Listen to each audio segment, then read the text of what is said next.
உலகம் முழுவதும் வாழக்கூடிய ஸ்ரீ குபேரன் டிவி நேயர்கள் அனைவருக்கும் உங்கள் தாம்பரம் ஸ்ரீ வாராகி ஈசனேசன் சுவாமியுடைய நல்லாசிகள், வாழ்த்துக்கள். ஜெய் வாராகி, ஜெய் ஜெய் வாராகி. அன்பு பக்தர்களே, மார்கழி மாத ராசி பலன்கள்.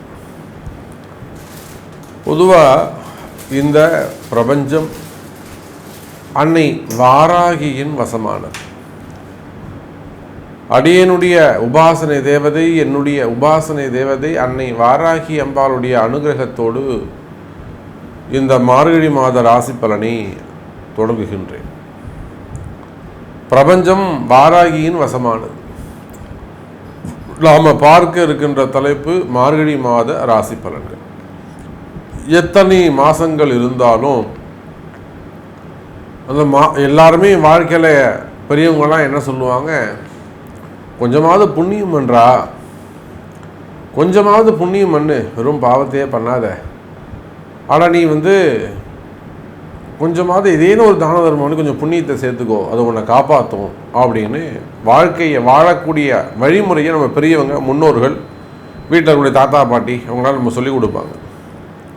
அப்போ சாதாரண மனித வாழ்க்கைக்கே ஒரு புண்ணியம் செய்ய வேண்டும் என்று சொன்னால், அதே போல் இது எல்லா இடத்திலும் இருக்குது. மாதத்தில் மிக ஒரு புண்ணியமான மாதம்னா அது மார்கழி மாதம். அப்போ மற்ற மாதங்கள்லாம் பாவத்தை செய்யக்கூடியதா சாமின்னு கேட்டால் அப்படி கிடையாது.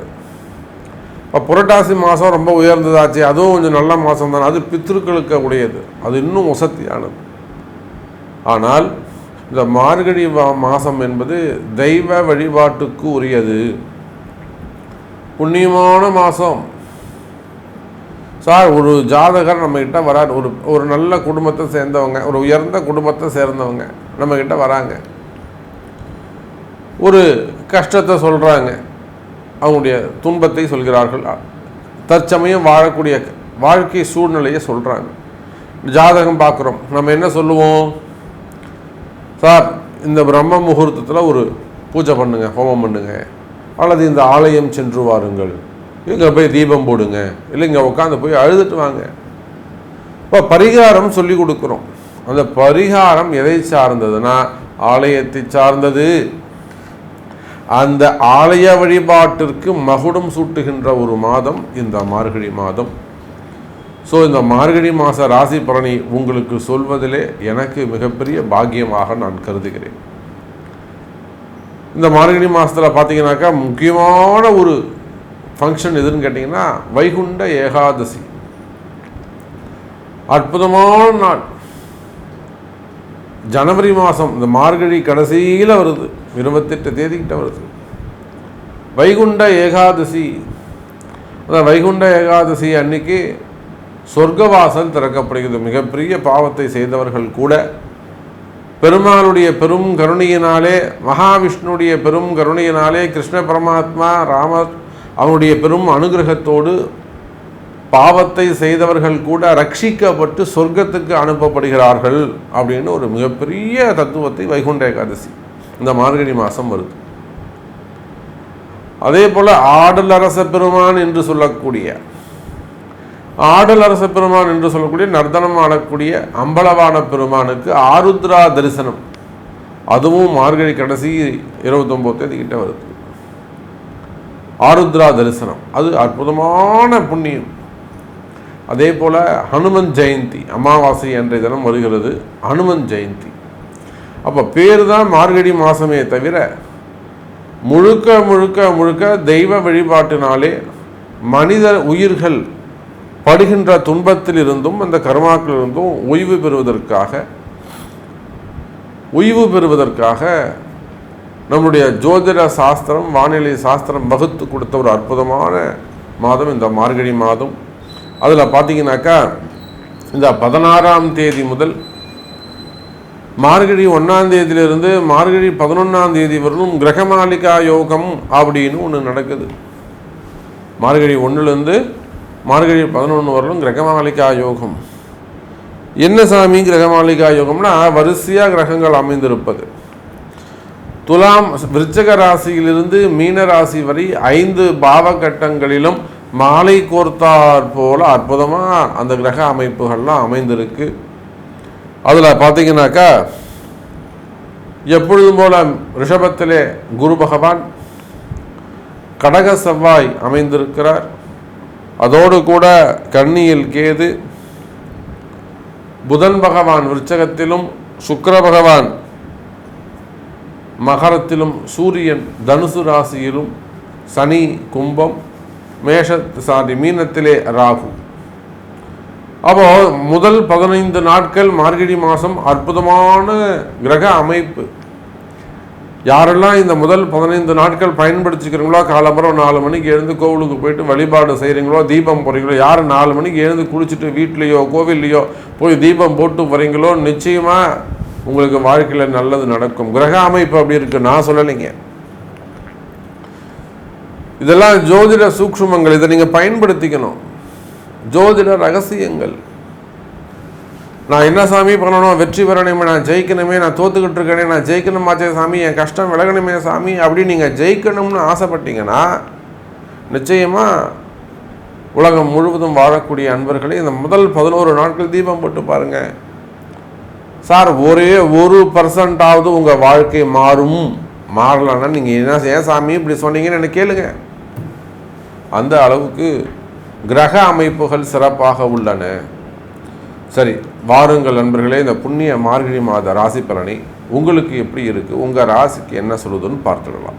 அன்பார்ந்த சிம்ம ராசி அன்பர்களே, மார்கழி மாதம் ராசிநாதன் சூரிய பகவான் ராசிக்கு 5வது வீட்டில் இருக்கார். அற்புதமாக இருக்கார். சார், நான் இதுவரையிலும் மேஷ ராசிலேருந்து பேசிட்டு வரேன் சார். 5வது ராசி பேசிக்கிட்டு இருக்கேன். 5வது ராசி பேசுகிறேன். அற்புதமான ராசின்னு சொன்னால் சிம்மம் தான். அது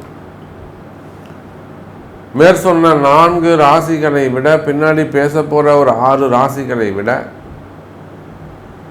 ரொம்ப நல்ல சுப பலன்கள், நன்மை நடக்கக்கூடிய ஒரு ராசி எதுன்னு கேட்டிங்கன்னா மார்கழி மாதம் சிம்ம ராசி தான். சந்தோஷமாக இருங்க. Be happy, don't worry. சந்தோஷமாக இருங்க. சிம்ம ராசி என்பர்களே, உங்களுடைய ராசிநாதன் ராசிக்கு 5வது வீடு புண்ணியமான இடத்துல குருவுடைய வீட்டில் உட்காந்துருக்கார். சார், குருவுடைய வீட்டில் இருக்கக்கூடிய சூரியன் ஏற்கனவே ஒரு ஒழுக்கம், டிசிப்ளின், ஒரு மிலிட்ரி, நேர்மை, உண்மை, நாட்டுக்கு அப்படியே தேசபக்தியாக இருக்கிறது. அப்போ இந்த பிரபஞ்சத்திற்கும் இந்த பூமிக்கும் நாடு நல்லா இருக்கணும், குடும்பம் நல்லா இருக்கணும், தன்னை சுற்றி இருக்கிறவங்க நல்லா இருக்கணும், கொஞ்சம் சுயநலமாக இருக்கணும். இதெல்லாம் சிம்ம ராசிக்கு உடம்புல ஊறி போன விஷயம். சிம்ம ராசி என்பவர்கள் சுயநலமாக இருப்பார்கள், ஆனால் அதில் ஒரு பொது நலம் இருக்கும். என்னை பார்த்து 2 பேர் திருந்துட்டோம். பழைய அவர் குமார் எப்படி இருக்கார் பாரு, அப்படி மாதிரி இருக்கணும்பா. நம்ம அவனை பார்த்து இருந்தணும். சொல்கிறோம்ல, வரேன் ஜெயலலிதா மாதிரி வரவே முடியாது, அம்மா மாதிரி இருக்கணும்பா அட்மினிஸ்ட்ரேஷனில். அவங்க சுயநலமாக இருந்தாங்க, ஆனாலுமே அதில் ஒரு பொதுநலம் இருந்தது. அவங்கள மாதிரி இருக்கணும்னு, ரோல் மாடலாக இருக்கணும்னு ஒரு கொடான கோடி பேருக்கு ரோல் மாடலாக இருந்துட்டு போயிருக்காங்க. இன்னும் எத்தனை பிறவிகள் எடுத்தாலும் அவங்களுடைய அந்த ரோல் நினச்சி நிற்கும்.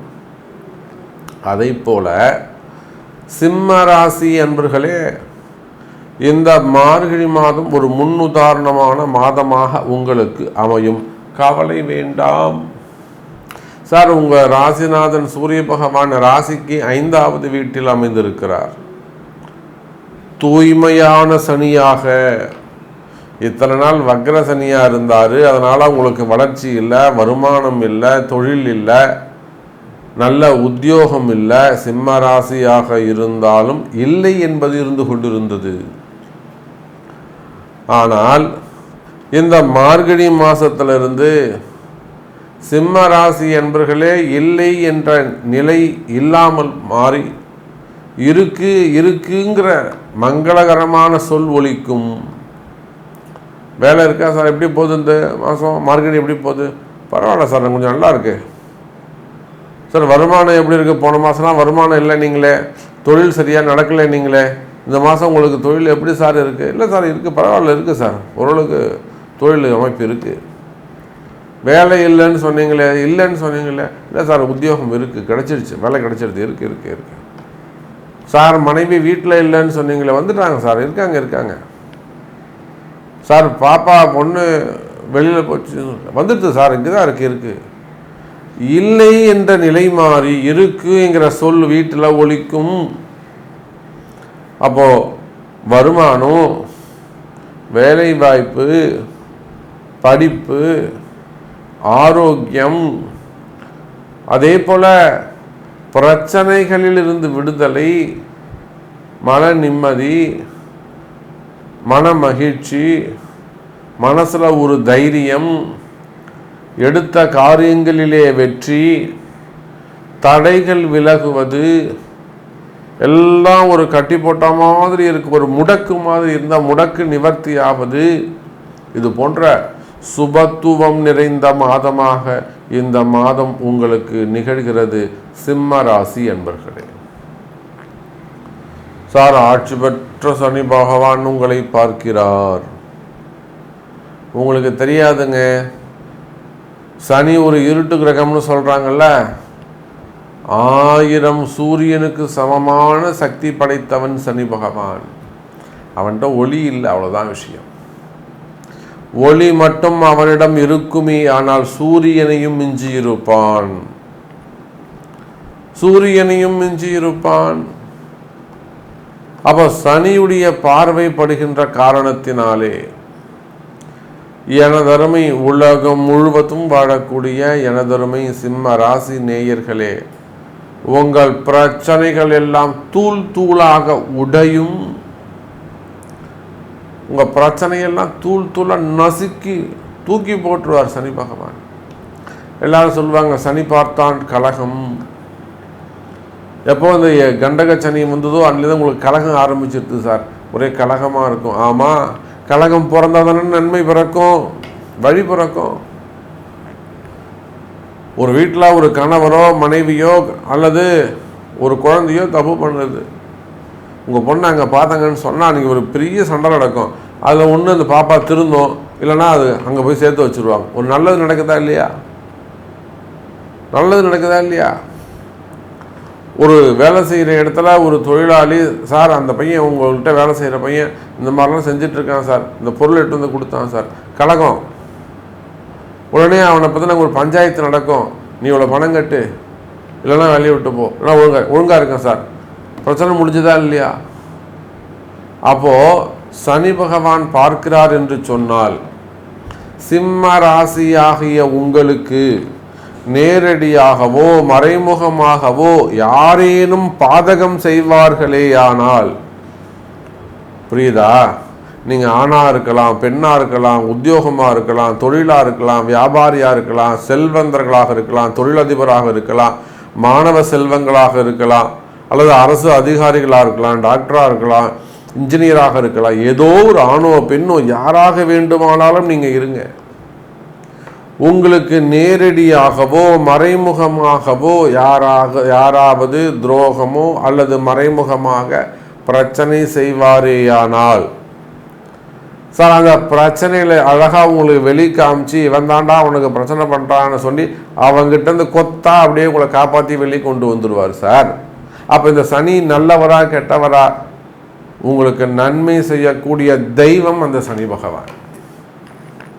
புரியுதா சார்? ஜோதிடத்தை இப்படியும் பார்க்க வேண்டும், இந்த மாதிரி பாசிட்டிவாக பார்க்கணும். அப்போ இந்த கண்டக சனியால் அதிகமான கலகம், அதிகமான பிரச்சனைகள், மன நிம்மதியே போச்சு சாமி, மனசுக்கு சந்தோஷமே போச்சு. யாராவது ஏதாவது செஞ்சிட்டாங்களா, சூழ்ச்சியா செய்வினையா பில்லி சூன்யமான கூட நான் நினச்சிட்டேன் சாமி. மனசு அந்த அளவுக்கு எனக்கு வெறுத்து போச்சு, அந்த அளவுக்கு மனக்குழப்பம். இப்படியெல்லாம் புலம்பி தள்ளுகின்ற எனதருமை சிம்ம ராசி நேயர்களே, குடும்ப பிரச்சனை, ஃபேமிலியில் ரிலேஷன்ஷிப் அதில் வரக்கூடிய ப்ராப்ளம், உத்தியோகம் செய்யக்கூடிய இடத்துல வேலை செய்யக்கூடிய இடத்துல வரக்கூடிய பிரச்சனைகள், வேலையே பிரச்சனையாக இருப்பது, வெளிநாடுகளில் வரக்கூடிய பிரச்சனைகள், தொழிலில் வரக்கூடிய பிரச்சனைகள், மெயினாக வருமானம், கடன் சுமைகள், கடன் பிரச்சனைகள், காரணம் தெரியாத சொன்ன மாதிரி மறைமுகமான செய்வினை கோளாறுகள், இடதோஷங்கள், ஏமாற்றங்கள், அதே போல் வியாபார ரீதியாக வரக்கூடிய பிரச்சனைகள், பார்ட்னர்ஷிப் ப்ராப்ளமாக இருக்கலாம், மறைமுகமான பிரச்சனை, உடல்நிலை ஆரோக்கிய குறைவுகள், ஹெல்த் இஷ்யூஸ் வருது, ஆப்ரேஷன்ஸ், விபத்துக்கள். எனக்கெல்லாம் தெரிஞ்சு ஒரு நல்ல 40 வருஷமாக ஒருத்தர் வண்டியை ஓட்டுறாரு, அவர் போய் 2 வீலரில் அடிபடுவாரா? இதெல்லாம் நேரங்காலம். விபத்துக்கள் சார், ஒரு 30 வயசு பையன் சார், அவனுக்கு கிட்னி ஃபெயிலியர் வருது சார். எப்படி வருது? நேரங்காலம். அப்போ இதெல்லாம் ஒரு தேவை நடக்கிற மாதிரி தெரியும். ஆனால் அந்த சனி பகவான் உங்களுக்கு நல்லது தான் செய்வார், உங்களை காப்பாற்றுவார். அப்போ நான் சொன்னதை போல் இந்த மாதிரி நீங்கள் எந்த பிரச்சனைகளில் இருந்தாலும் அந்த பிரச்சனைகளில் இருந்து உங்களை கை கொடுத்து தூக்கி விட்டு கரையேற்றி விடக்கூடிய, மேலே தூக்கி விடக்கூடிய அற்புதமான ஒரு மாதமாக இந்த மார்கழி மாதம் அமைகிறது சிம்ம ராசி அன்பர்களே.